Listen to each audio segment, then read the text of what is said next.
मी कारल्याची deep fry बनवते आहे. त्याचं साहित्य दाखवते. ही कारली आहे आणि मी याची कापं काढून आहे ना अशी घेतली आहे आणि ही थोडी आहे ना कापायची आहे, म्हणून म्हटलं ही कापताना तुम्हाला दाखवेन. आणि थोडी कापून घेतली आहे. हे त्याचं साहित्य आहे. हे मीठ आहे, हे तांदळाचं पीठ आहे 2 चमचा घेणार आहे, 2-3 चमचा घेणार. हे मैद्याचं पीठ आहे, हिंग आहे, हळद आहे, हे तेल आहे आणि हे आहे ना अद्रक लसूणची पेस्ट आहे 1 चमचा मस्त भरून घेतला आहे, कारण कारली जास्त आहेत ना म्हणून. आणि ही शेजवान चटणी आहे. हे लाल मिरची पावडर आहे, म्हणजे घरातला मसाला आहे. आणि तुम्हाला अशी थोडी आहे ना पातळ कापं काढून दाखवते, म्हणजे मोठी मोठी घ्यायची आणि बारीक बारीक साईडची आहे ना त्याची भाजी करायची. मग अशी एकदम पातळ घ्यायची कापं काढून. ही कशी जास्त तेलामध्ये तळून काढायची आहे. हे तुम्हाला दाखवण्यासाठी ठेवली अशी. हे कारली एकदम कोवळी आहेत बघा, म्हणजे बिया नाहीत आतमध्ये, म्हणजे एकदम कोवळे बिया आहेत. आणि हे कसं काय काय माणसं काय करतात, हे ना तासून काढतात. असं हे वरचं हे तासून काढलं मग काय राहणार त्याच्यामध्ये, हा सफेद गर राहणार, ते पण बिया आहेत त्याच्यामध्ये, म्हणून हे आहे ना काढायचं नाही. हे ना अशी कारली कापून घेतली आहे चांगली पातळ एकदम. आता त्याच्यामध्ये आहे ना हे सगळं साहित्य टाकते. हे अद्रक लसूणची पेस्ट आहे 1 चमचा घेतली आहे. हे मीठ आहे, हे चवीपुरतं मीठ घ्यायचं, कारण ती कारली जास्त आहेत ना म्हणून.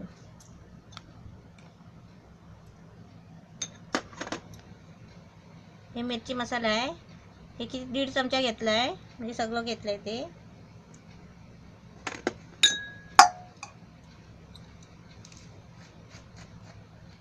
हिंग आहे अर्धा चमचा. हे हळद आहे, ही हळद घेते अर्धा चमचा.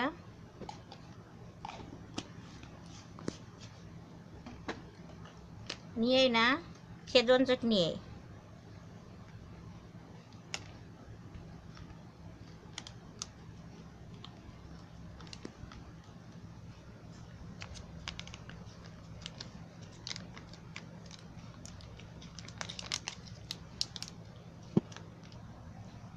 हे आता आहे ना सगळं हे मिक्स करून घ्यायचं.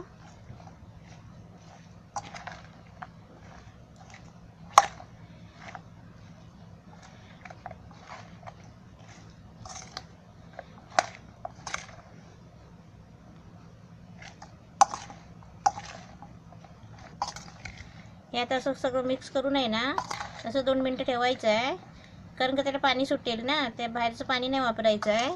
ते पाणी सुटलं ना मग त्याच्यामध्ये ते मैद्याचं पीठ आणि तांदळाचं पीठ घेतलं आहे ना ते त्याच्यामध्ये मिक्स करायचं आणि फ्राय करायची. आता झालं आहे. आता 2 मिनटं मी झाकून ठेवते जरा, म्हणजे हा मसाला पण त्याला लागेल त्याच्यासाठी. आता 2 मिनटं झाकून ठेवायचं. हे 2-3 मिनटं झाकून ठेवलेलं होतं तेव्हा असं पाणी सुटले. आता मी त्याच्यामध्ये आहे ना पहिलं तांदळाचं पीठ टाकते. असं छान झालं आहे बघा, मसाला मस्त लागला आहे. आता हे तांदळाचं पीठ आहे हे टाकते असं.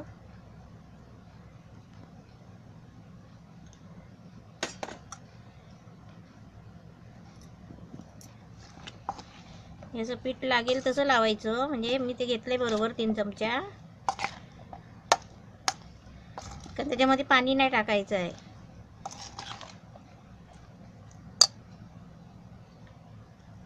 मी 3 चमचा घेतलं होतं.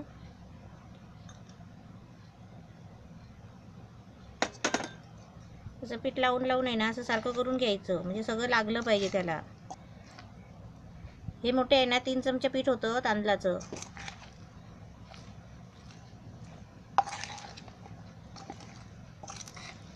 आता याच्यामध्ये आहे ना हे पीठ लागलंय. आता याच्यामध्ये मी ते मैद्याचं पीठ टाकते.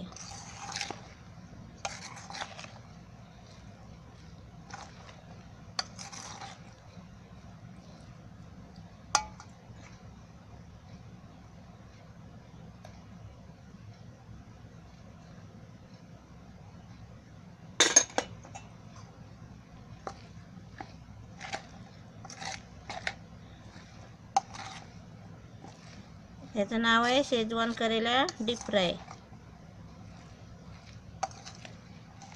याला बोलतात.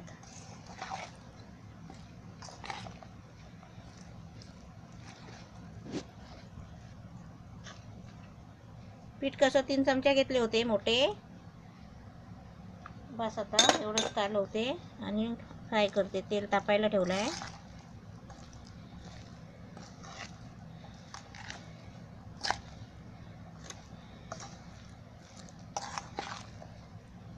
ही कशी फ्राय करून आहे ना डब्यात भरून ठेवली ना 2-3 दिवस खाल्ली तरी चालतात, कारण ही आता मस्त होणार आहे.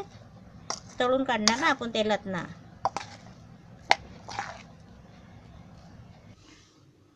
आता मी तेल तापायला ठेवलं आहे, गॅस पण पेटवला आहे. आता त्याच्यामध्ये आहे ना एक एक करून म्हणजे जेवढे तेलामध्ये राहतील ना तेवढे सोडते. अशी आहे ना तेलात राहतील तेवढी सोडायची. ह्याला कसं डीप फ्राय म्हटल्यावर आहे ना तेल जास्त लागतो. ते काय तेल लागत नाही तेवढं, पण ते तळण्यासाठी चांगलं असतं. हे आपण असे डीप फ्राय कोणतीच वस्तू तळायला लागली ना तर तेल एकदम चांगलं तापलेलं पाहिजे.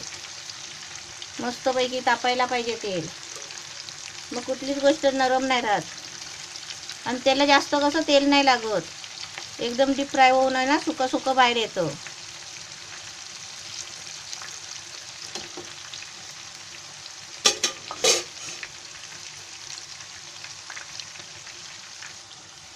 हे आता सगळी आहे ना अशी कडक करून घ्यायची. आणि मग तुम्हाला मी दाखवते. आता 2 मिनटं झाली आहे, चांगली मस्तपैकी अजून कडक करते आणि मग तुम्हाला दाखवते किती मिनटं भाजायची ती. ही कशी काढल्यावर चांगली कुरकुरीत व्हायला पाहिजे म्हणून चांगली भाजून काढायची. अशी बरोबर आहे ना 5 मिनटं लागतात कुरकुरीत व्हायला एकदम. मग त्याच्यातलं सगळं पाणी आहे ना ते सगळं मरून जातो. असे कडक कडक मग राहतात. हे आता मस्त कुरकुरीत होणार. तुम्ही कधी केले ना तर असे 5 मिनटं ते भाजायला लागतात तेलामध्ये, असे लक्षात ठेवा, म्हणजे ते कुरकुरीत होतात. आता मी हे सर्व असे करून घेते आणि मग तुम्हाला दाखवते. शेजवान करेला डीप फ्राय मस्त झालेली आहे, एकदम छान झाली आहे आणि कुरकुरीत झाली आहे. हे बघा एकदम थंड झाली ना त्याची आवाज येतोय बघ, कुरकुरीत एकदम मस्त झाली आहे. हे बघा छान कुरकुरीत झाली आहे. ही बघा अशी आवाज येतो, म्हणजे अजून गरम आहेत ना म्हणून.